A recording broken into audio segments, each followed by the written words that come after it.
All right, we are back and we are talking about the most important KPI you're not tracking. All right, Kasim, spill the beans. What is it? So I was having a conversation with the gentleman that runs. Do you know Brandon Turner, Ralph? Beardy Brandon. I do. I love Brandon. I love Brandon too. He's one of my favorite people. I think he's one of the most adept social media marketers I've ever known. And he's not even known as a social media marketer. He's a real estate guy, but he's made, you know, his visibility, which is important in real estate, especially when you're doing syndication, comes from social media. And he's phenomenal at it on every channel. His podcast is great. His YouTube is great. His Instagram is great. His Twitter is great. The gentleman that runs his new podcast for the Better Life Tribe, his name is Alex Scott Felice. And I was talking to Alex about the KPIs for his media team. And I was pointing him towards the usual suspects, things like, number of followers, growth, watch time, etc. And Alex is like, no, dude, I think I'm going to go after cost per content. And it instantly floored me and pissed me off that I hadn't thought of this. So first, shout out to Alex, because he's the one that introduced the concept to me. But in the age of short form video, fast media, where people they call it doom scrolling, right? People are going through Instagram and TikTok and just sitting there for hours on end watching 7, 10, 15-second videos.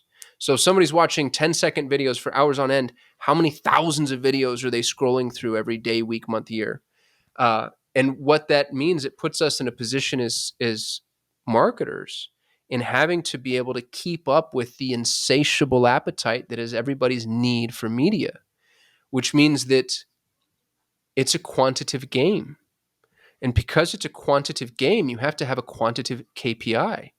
And cost per content is the quantitative KPI. Now, does that mean that you don't have qualitative concerns? Obviously not. You have to produce content, quality content. It's a prerequisite, but that's an axiom. So it's kind of like, all right, great. Good for you. Yes, quality has to be there. Obviously. Let's make that the axiom that we build on top of. As long as your content is good enough, and we've all seen things go viral where you're like, that was C+, But as long as your content is good enough, you need to be taking the content you're producing and turning it into as many repurposed tidbits as you possibly can. And that needs to be, if you're a CMO or director of marketing, this is your new most important KPI when it comes to media creation. And Ralph, you and I are good examples of this. We're bad at it, by the way. You and I suck at this. We shoot an hour-long podcast, and it results in one piece of media. And I know that's changed now because you've got the team. Sure. And it's because, in the beginning, you didn't own it. But now that you own it, that 1 hour piece of media could be, and I'm not being hyperbolic here, it could be hundreds of pieces of content. Because if you think about all the little shorts that you could pull out for Instagram, repurpose those for TikTok, repurpose those for Snapchat, repurpose those for Facebook. Lauren Petrullo just started working on our Pinterest.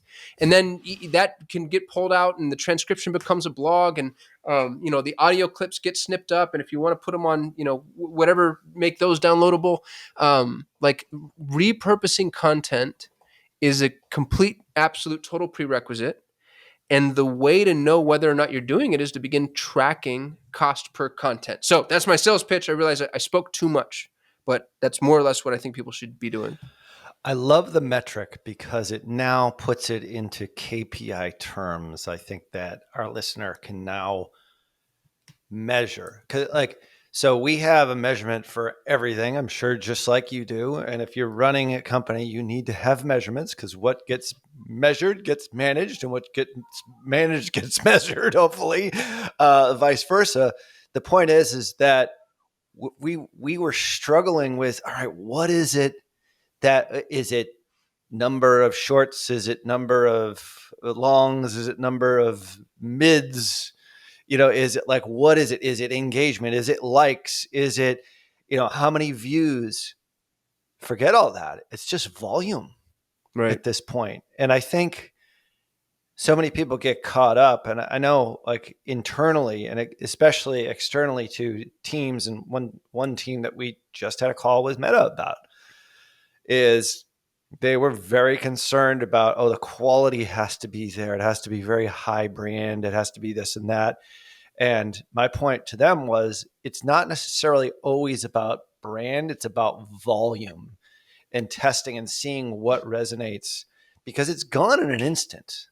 Well, and the algorithm's going to do the job for you. You're going to produce 100 shorts and 98 are never going to get seen. Yep. And one is going to have medium visibility and one's going to go viral.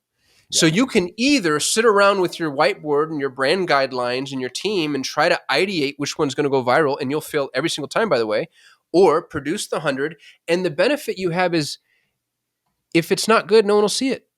You're relying on algorithmic placement of media based off of indications of interest. So as people watch it, stay, listen, like, comment, whatever, that allows the network to identify what the quality content is based off of peer review. It's more or less a voting system. It's a meritocratic environment.